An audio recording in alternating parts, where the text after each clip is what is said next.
पतझड़ भी आए तू हरा मौसम कर दे, तू हंस तू मुस्कुरा तू रोना कम कर दे। मुश्किलें आए तो सबक सिखा उनको, मुश्किलें आए तो सबक सिखा उनको, तू जिंदा है तू ज़िंदगी के नाक में दम कर दे। हेलो दोस्तों, आप सभी का स्वागत है आपके अपने यूट्यूब चैनल ऑपरेशन विजय में। दोस्तों मैं हूं अखिलेश यादव। जैसा कि एडवांस मैथ में हम लोग पढ़ रहे हैं मेंसुरेशन को दो पार्टों में बांट के पढ़ते हैं, एक 2D और 3D। यानी 2D मतलब 2 डायमेंशन और 3D का अर्थ होता है 3 डायमेंशन। अब ये होता क्या है 2D और 2 डायमेंशन और 3 डायमेंशन? 2 डायमेंशन का अर्थ होता है कि दो बीमी आकृतियाँ जिसमें सिर्फ लंबाई ज्ञात करना हो और चौड़ाई हो, ठीक।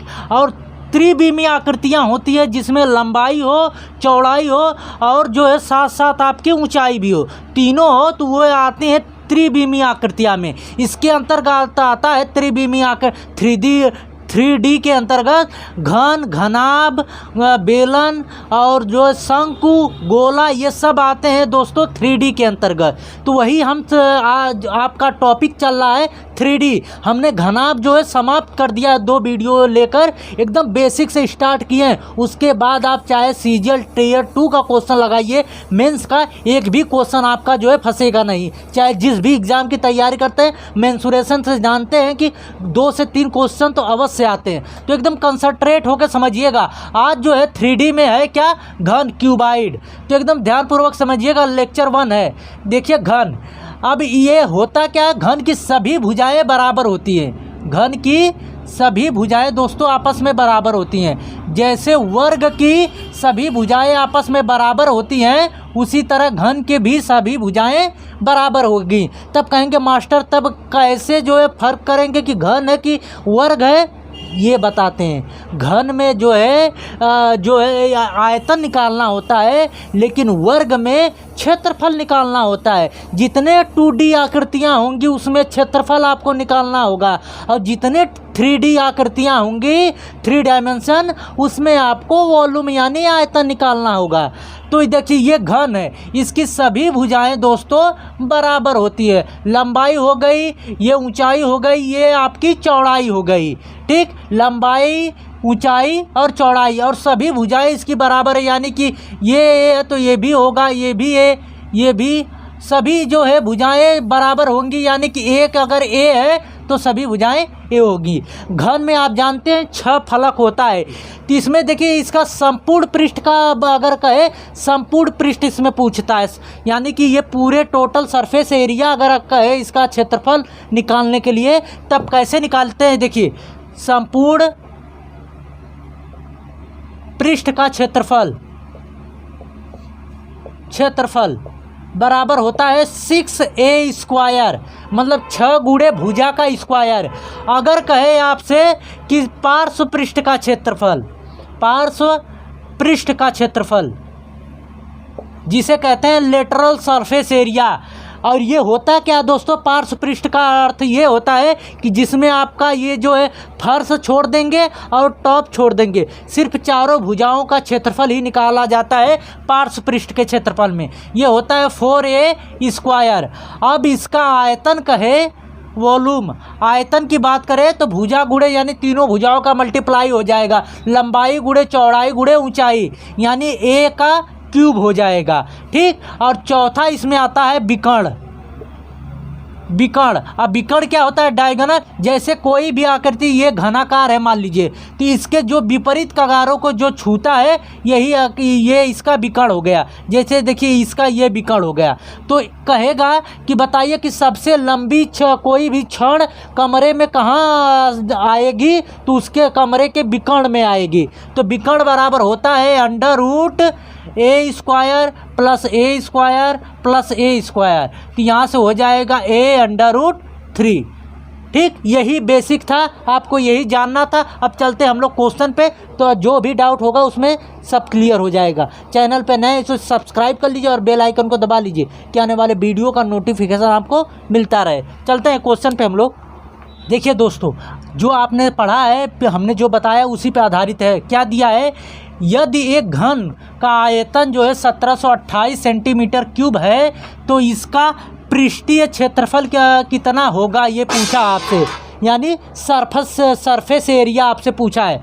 देखिए घन का आयतन बराबर क्या होता है, घन का आयतन बराबर होता है ए क्यूब, यानी ए क्यूब बराबर कितना दिया है 1728 दिया है। तो ए बराबर कितना हो जाएगा, पहले भुजा निकाल लें, जब भुजा पता चल जाएगी तो इसका पृष्ठीय क्षेत्रफल बराबर होता है 6a²। तो वहाँ से हम जो है पृष्ठीय क्षेत्रफल निकाल लेंगे। तो ए क्यूब बराबर इतना, तो ये किसका क्यूब है 12 का, तो ये बराबर जो है आ जाएगा 12 सेंटीमीटर। ठीक, तो यहाँ से देखिए भुजा पता चल गई, तो पृष्ठीय क्षेत्रफल यानी कि टोटल सरफेस एरिया कितना होता है 6a²। तो यहाँ से 6 इंटू ए का मान कितना है 12, यानी 12 के स्क्वायर करेंगे तो कितना आ जाएगा 6 × 144। ये मल्टीप्लाई करेंगे 6 चौके 24, 6 चौके 24 2 26, 6 कम 6 2 8 सेंटीमीटर स्क्वायर, यानी इसका टोटल सरफेस एरिया कितना निकल के आ गया 864 सेंटीमीटर स्क्वायर।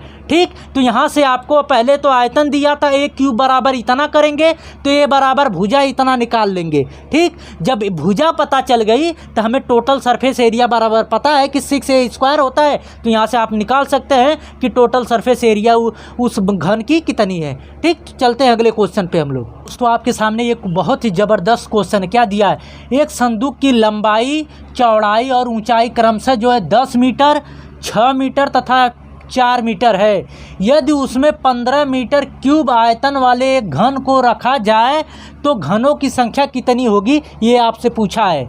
तो देखिए घन का आयतन यानी वॉल्यूम कितना दिया है 15 मीटर क्यूब दिया है। ठीक, ये संदूक जो है लंबाई और चौड़ाई ऊंचाई कितना दिया 10 मीटर 6 मीटर और 4 मीटर। तो ये संदूक कैसा है घनाभाकार है, जिसमें लंबाई अलग है चौड़ाई अलग है और ऊंचाई भी अलग है।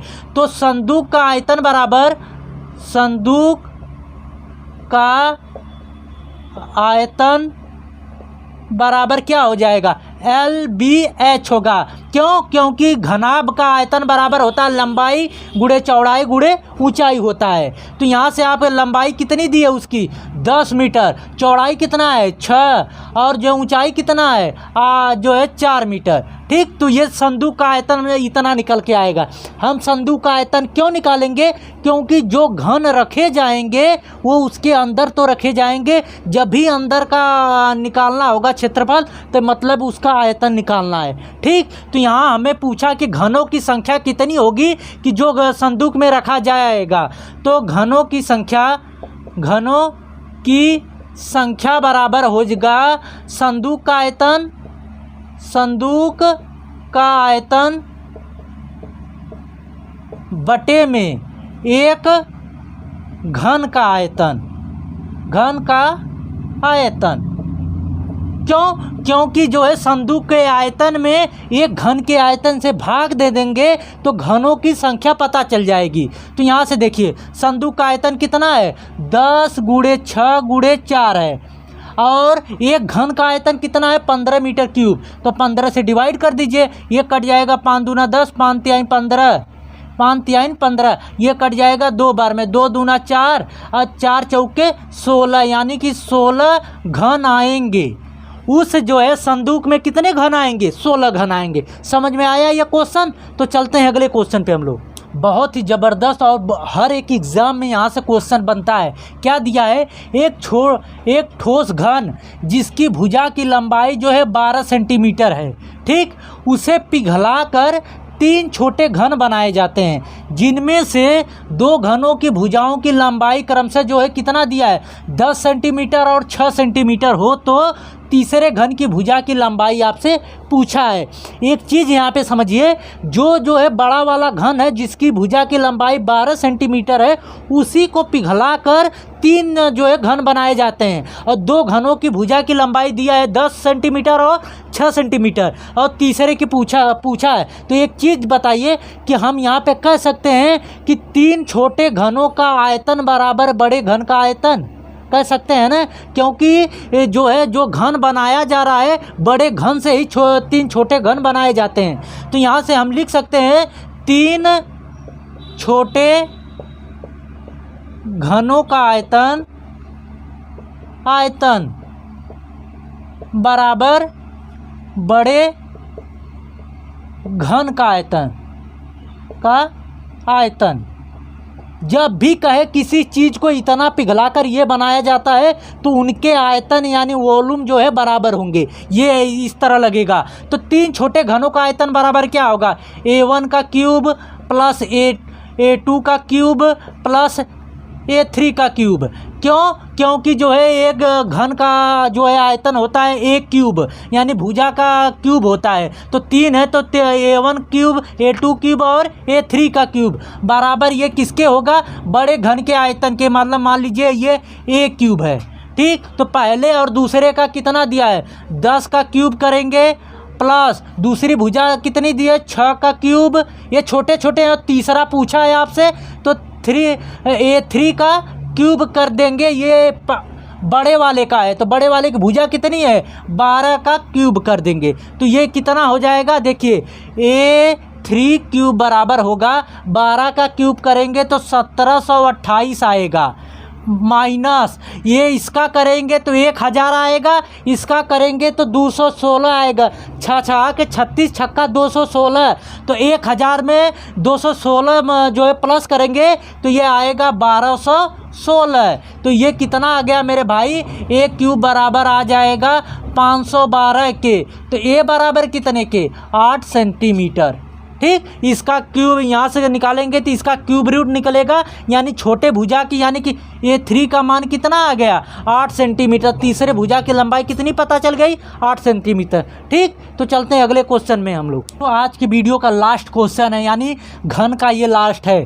तो क्या दिया, एक लकड़ी के घनाभ की माप जो है 16 सेंटीमीटर गुणे 12 सेंटीमीटर गुणे 20 सेंटीमीटर है। न्यूनतम माप के ठोस घन के निर्माण के लिए ऐसे कितने घनाभों की आवश्यकता होगी, ये आपसे पूछा है। तो देखिए न्यूनतम बात किया है तो न्यूनतम का अर्थ ये होता है कि जब भी आपको निकालना पड़ेगा कि इतने घनाभों की आवश्यकता होगी तो ऐसी संख्या होगी जो इन नंबरों से कट जाए। तो ये क्या होता है कि जो ऐसे न्यूनतम से न्यूनतम संख्या ले जो दिए हुए नंबरों से कट जाए, तो क्या होता है, जो ये दिए हुए नंबर हैं इनका एलसीएम होता है। तो कहेंगे कि 16, 12 और 20 का एलसीएम, तो 16, 12, 20 का एलसीएम कितना होगा, 240 आएगा। तो ये ऐसी भुजा होगी जो है इन सभी नंबरों से कट जाएगी। तो हमें घनाभों की संख्या पूछा है, तो घनाभों की संख्या बराबर क्या आएगा, घनों का आयतन बराबर आयतन बटे में एक घनाभ का आयतन। अब देखिए ये जो 240 सेंटीमीटर आया है वो कह रहा है कि न्यूनतम माप वाले ठोस घन का निर्माण के लिए। तो यहाँ पे ये जो 240 सेंटीमीटर आया दोस्तों, ये एक घन की भुजा है। तो हमने कहा कि घनों का आयतन बटे में एक घनाभ का आयतन। तो यहाँ पे घन का आयतन कितना है, एक भुजा जो है घन का जो है 240, तो घन का आयतन बराबर इसका क्यूब होगा, यानी 240 गुणे 240, इसका क्यूब करेंगे तो 3 बार मल्टीप्लाई करेंगे बटे में एक घनाभ का आयतन। तो घनाभ की भुजा कितनी दी है, 16 गुणे 12 गुणे 20, तो यानी यहाँ पे दिया है 16 गुणे 12 गुणे 20। तो पूछा यहाँ से घनाभ का आयतन, तो काटेंगे तो ये आ जाएगा 3600 घनाभ। कितना आएगा, 3600 घनाभ। आई होप कि ये वीडियो आपको लोगों को समझ में आया होगा दोस्तों। अभी तक चैनल को सब्सक्राइब नहीं किया, सब्सक्राइब कर लीजिए और बेल आइकन को दबा लीजिए कि आने वाले वीडियो का नोटिफिकेशन आपको मिलता रहे। कैसी लगी वीडियो कमेंट के माध्यम से ज़रूर बताइएगा। जितने भी घन में बन सकते थे, जितने भी टाइप क्वेश्चन हमने सभी बता दिए हैं, ठीक। तो मिलते हैं नेक्स्ट वीडियो में। जय हिंद।